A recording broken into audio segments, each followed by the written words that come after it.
Well, thank you so much for inviting me to be here and to talk about the work we do in my lab. The one good thing I did was I already grabbed my beer early on, so anything I say I'm not responsible for anymore.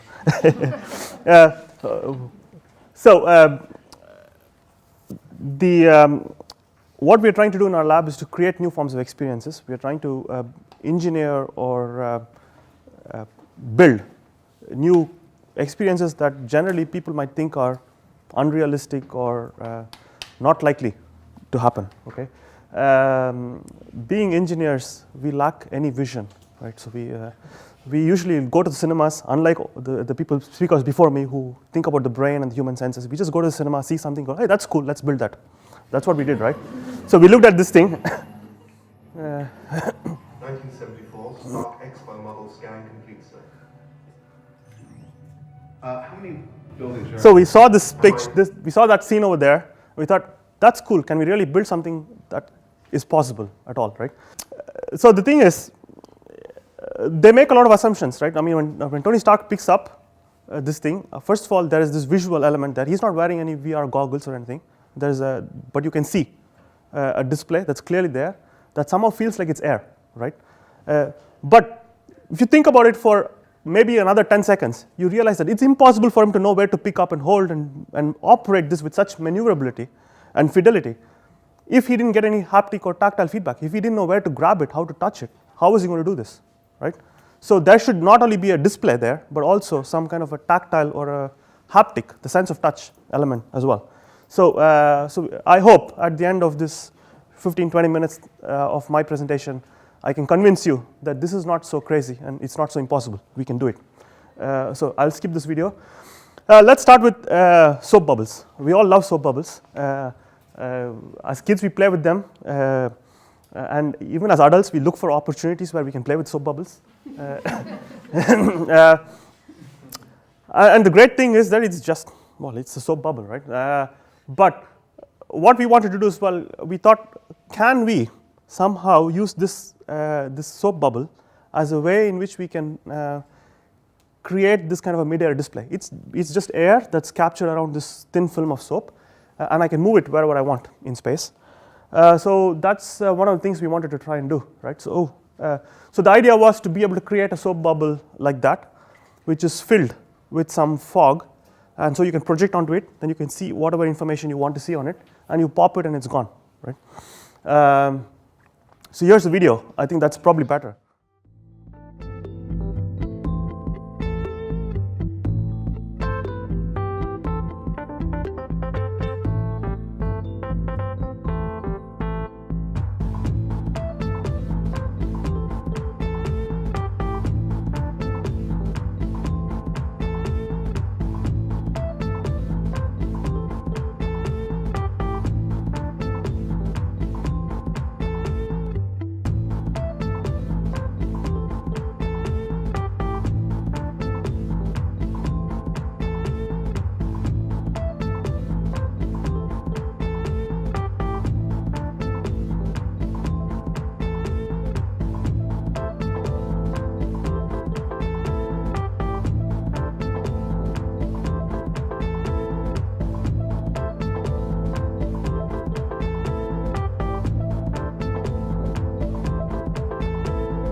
So I'm going to skip the rest of this video, right? But it's in some sense it's not just a visual interface, but it's also you can smell as well. So you can use that as a component in the interaction design if you want. But I know I created this vision in the beginning of Tony Stark manipulating this misty, foggy thing, and then what I present you is a little tiny soap bubble. It doesn't seem to match up. So what we tried was something slightly different. We thought, okay, what if I can create a curtain of mist, and maybe we can do something interesting with that, right? So I have to say we've been incredibly lucky. Somehow the media loves what we do. So we always get different media outlets come to our lab and film, and the great thing is they tell a better story than I can. So I just let them tell what they want to say. The mist table has been developed by a group at the University of Bristol in the United Kingdom. It allows images to hover while you manipulate them and send them to friends. Again, they make reference to University of Bristol. That's where I used to work before. So the way we do this is we have a just curtain of water, right? So mist is nothing but water, and when we just let it come down from top, you don't really see the curtain. So it's everywhere around over there. When Diego, my lecturer in my group, when he pokes his hand, actually he's putting his hand through this curtain of mist, but you don't see it because you can only see things where we project onto it, right? So it's quite thin and it's not very dense.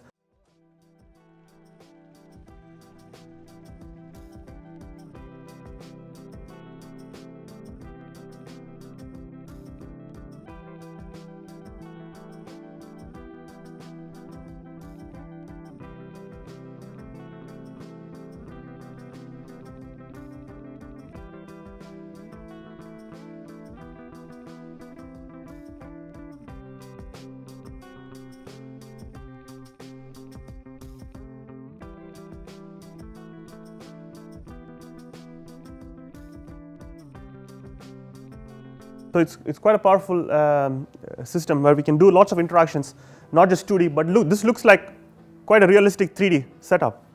But we're not doing anything, no stereoscopic 3D presentation or anything. It's just motion parallax that gives you this. So that's in some sense we are getting close to this possibility of manipulating air to create visual cues and to give you some visual experiences. I'm going to skip the rest of this video, but so here are some things we had to do, right? I mean, if I just give you a curtain of mist and I project onto this. Let's say I take this image and I project onto this. That's how it's going to look. You're not going to see it properly because mist is a non-uniform diffuser of light. That means if I project something on it, it's going to diffuse it in a certain direction, right? So others who are sitting around are not going to see anything. So we've got a balance. So we use this kind of a mapping, texture mapping, so to speak, to balance it out. So you get a much more even distribution of light across the display. So we had to do some little tricks like this to make it work properly. But it was such a fun project. And I showed you this video from CNN, but we had lots of Sky TV and so on come, and everybody insists that they want to film it themselves, right? I mean, for authentic reasons. And the great thing about that is that we have to keep running the system for a long time. And even though mist is water, sadly the smoke alarms don't know that, right? So they always get triggered. There was at least once or twice on a weekend we were filming, and the entire building in the university had to be shut down because no one knows what was going off. But we had to keep telling them, look, it's just water. But there you go. So don't try this at home or in your lab. That was anyway. I'm going to skip this part as well. So we had to also do a little bit of thinking carefully about how we manage the direction of flow of the water. So if the fog was coming, So if the fog was coming from bottom and going up, if I put my hand inside it, I'm going to see what's above it, not below my hand. And whatever's above my hand is going to be distorted when I project onto it, right? So I have to worry about that kind of things. Similarly, if I have where I put the projector is also important. So if I put the projector on the top, if I put the projector below, right? So it's going to be projecting on my hand over there, and that's going to be a shadow, which is not necessary, which you don't want. So we have to again put the projector on the top. Again, very simple common sense approach, but we had to think about this just to get the system to work properly, right? So that means we had to take care of how the mist is generated, how it flows down, and also where we put the projector and so on. So I said, well, we need to have both tactile sensation and visual cues. So here's a short video from CNET. I think this is another US media outlet, where they're trying to explain the new types of interfaces that are coming in the car, right? So let me play this, and then I'll explain to you what I mean. Oh, actually, I don't have the video here. Oh, shit. Okay, so in any case, I think there are lots of instances where now BMW, Volkswagen, they're all talking about cars where I can drive, not yet driverless. So I'm driving the car. I can wave my hand at the dashboard of the car. I can start controlling it, right? So I can increase the volume, change the radio station, whatever. You don't have to go and touch the interface comes to you, right? So you just sit there, be a couch potato, whatever, wave your hand, it all comes to you, which is great from convenience. But again, we completely ignore all our other senses, right? So maybe you get some audio cues to say you click the button, but your sense of touch is lost here. Here's, VR. It's so big, right? Everybody's talking about VR games, all kinds of VR experiences. Where's the sense of touch? We have a full visual immersion, but no sense of touch. Often sound, whenever I'm working with my hands or doing something with my hands, I'm not just looking and thinking about hands, I'm also attending to sound. Yeah. I can't get anything from my pocket because I can't feel it terribly well. I can't do something I can't see. Often if someone passes me a cup, I would grab it awkwardly because I don't have the feedback of something coming from the fingertips saying you've actually picked up the cup incorrectly or taken it incorrectly. So this is Ian Waterman. How many of you have heard of this person? No? Oh, one person. Okay, yes. So he has a sensory differentiation, which means he all his some parts of his body he cannot feel anything, right? Excuse me. He's lost his sense of touch and feeling. And when he went to the doctors, I think he lives in Channel Island, is it, or Jersey? Sorry, excuse me. So he just had some cold or flu or an illness, and he lost his sense of touch, right? The only recommendation he got from his GP was, well, you have to be in wheelchair. You cannot do anything anymore, right? His motor functions are all perfectly normal. His sense of vision, everything is okay, but he doesn't feel anything. And he was explaining how hard it is to do basic tasks like taking something out of his pocket, right? We take it for granted, but he cannot do this. And you should. I encourage you to watch this video. It's hilarious at some moments. It's a bit sad, but also hilarious because he explains this instance where he was in the hospital and the nurse didn't know his problem, and she got really offended and slapped him because he didn't know where he was touching, right? Because he doesn't feel anything, and his hands were moving in some inappropriate locations. So imagine if you don't have the sense of touch and you want to take this matchstick out of the matchbox, right? It's next to impossible if you just have visual cues alone. So we are in this location, and now think about this kind of a scenario where you have a car and you're going to be able to control everything where the interface comes to you, but only visually, no tactile sensation. Not to mention that I started with this super cool idea that we want to have Iron Man where you can feel and see everything, but actually there's a real world problem where maybe a solution that we have is interesting. So we thought, okay, let's see what we can do about this thing, right? So can we create a sensation of touching and feeling some objects in air? That's what we wanted to do.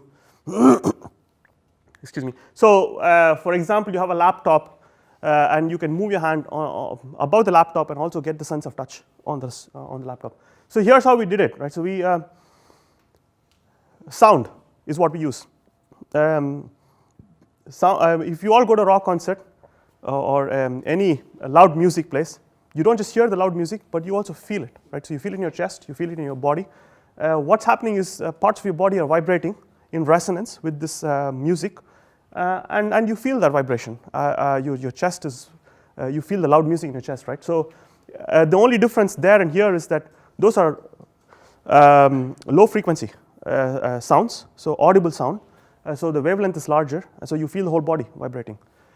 Instead, what we said, okay, let's go to ultrasound, which is outside of our audible range, but not deep in the ultrasound, but maybe 40 kilohertz ultrasound, which has a wavelength of about 8 millimeters or so in air.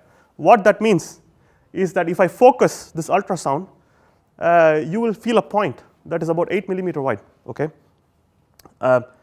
What happens is if I just turn it all on, right, you don't feel anything because it's just sound going, right, and it's low intensity. But if I focus it, so if I change the time when I turn them all on and off, the point where they come together is a point of constructive interference, and you will feel that point, right? So when you put your hand there, you will feel something. This is what we did, right? So I couldn't bring the device to show you. I'm so sorry. But if you come to Sussex or if you happen to be in Bristol, let me know and I can make sure that we can give you a demonstration of the device. But I can do the next best thing, which is I can turn this whole device on a plate of oil and show you what it looks like, okay? I'll tell you, it's much more visually interesting.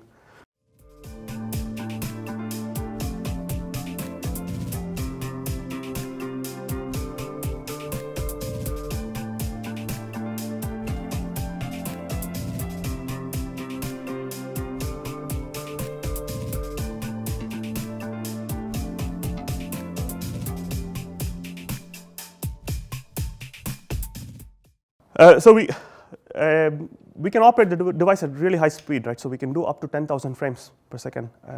So it's really fast. When you see those circles, they were all in real time, and so we were generating so many focal points, as we call those, each point of high intensity, at really great speed. So you can really feel a circle in your palm and so on.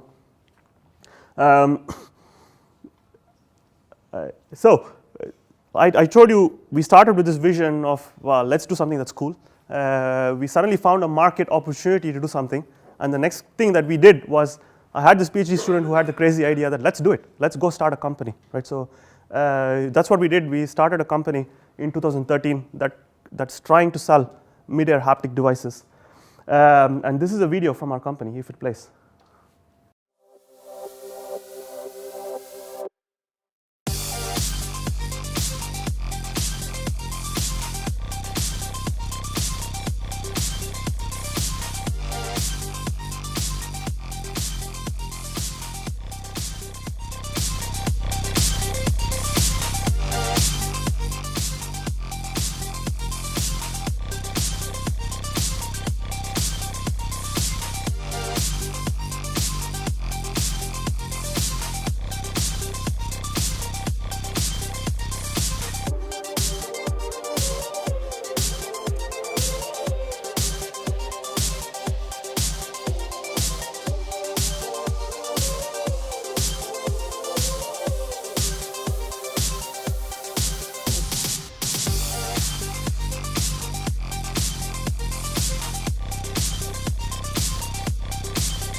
But you get the drift of the kind of opportunities that are out there and what we can do with this thing, right?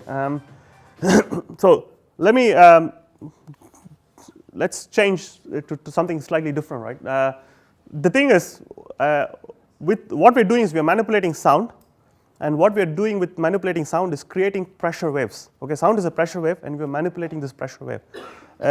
Whatever you put in the path of this pressure wave will be disturbed by this thing. So if you put your hand, your palm starts vibrating, so you start feeling something. But if equally, I can put something else there. Okay, I can put an object, and that will fly away, right? Why is that cool? I'll show you a little video, right? So, so if I imagine you have a tablet or a large table like this one, and you put the same array of ultrasound speakers on the rim of this thing, now I can start moving objects around, right? So physical objects can be moved.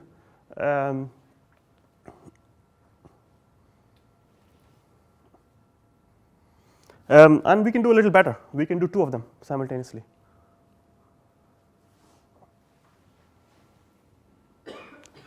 but this doesn't sound like that amazing. I mean, it's on a tablet, we are moving things around, it's not gravity defining, so to speak. So we tried something else, which is hopefully a little more gravity defying.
Usually people ask us, so what can you do with this? I mean, so we had to make another video just to explain.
So we can create lots of physical visualizations with this thing. We can not only float these beads, but we can also insert other objects in that environment.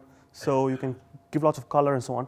And we are not just floating objects between two electrodes, two acoustic speakers, but also just one, right? So we can have one below, and we can move them up or down, right? So we can push it, or we can pull objects. So I have to say, I grew up in a country where Star Wars was not an important cultural reference point. I've understood the significance of this movie as I've moved to this part of the world. So last year, we did this. We did this exactly this thing, the levitation system, where we showed that we can not only push objects from far away, but we can suck far off objects into you, closer to you, right?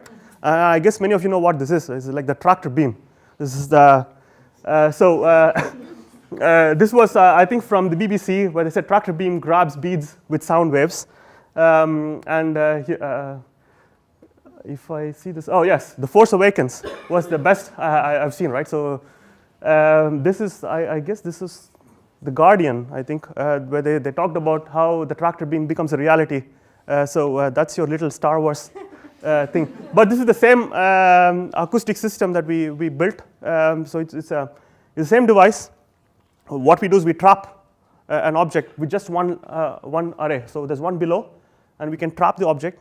And once we trap it, we can move it anywhere you want, right? So we can pull it in, we can push it far away, and so on. So I'm going to show a little bit of this video, but actually it's a bit boring because it's too technical. I don't think it's going to be that, but maybe just to give you an idea of what it is. If I guess not. I'm going to just go and play here. It's probably easier for me. It's playing? Oh yes.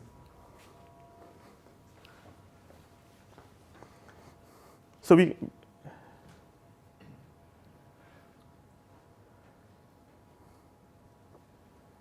So this is actually called a sonic hologram. So we are creating holograms with sound instead of with light. That's what we're doing. And that's the that little thing that we did in the video that caught everybody's attention and imagination, right? So gives you a flavor for the kind of things we do in my lab. In terms of future things that we want to do, right? So what would be really amazing for us is if we can levitate a whole array of objects like this little dog that's coming out of just the acoustic speakers that we have out there. Now, I cannot say I know how to make it work. We are trying to work it out in our lab. Maybe the next time I'm invited, I will have some demo of that thing. Who knows? But yeah, so this is the kind of work we're working on, and I hope I've given you a hint or a possibility of how we may be able to enable such kind of visions of the future. We simply build the devices because it's fun to do, and then after that we think of why it's interesting or why it's useful for the world. I remember reading this, I think it was PhD comics or something like this, I don't remember. It was two scientists talking to each other. One of them said, oh, I've built this really amazing super thing that can fly off to outer space in 10 seconds and back or something. And then the other scientist asked him why. He said, well, this is cool, isn't it? Who else wants to do that? And then the same conversation shifts, and the same scientist is talking to a funding agency. And says, oh, this is so important because we need to understand humanity, problems, poverty, whatever, right? I don't mean to sound sarcastic, but in a way, this is how things get done in our lab. But we're always recruiting. If for any reason you fancy checking us out, please visit both my company, Ultra Haptics. We have lots of jobs to fill, and my lab, Interact Lab. We have postdocs, PhDs, interns, all kinds of positions available. Yeah, so I don't know what the next thing is. No, I'm not open for questions. So. Huge applause. Thank you.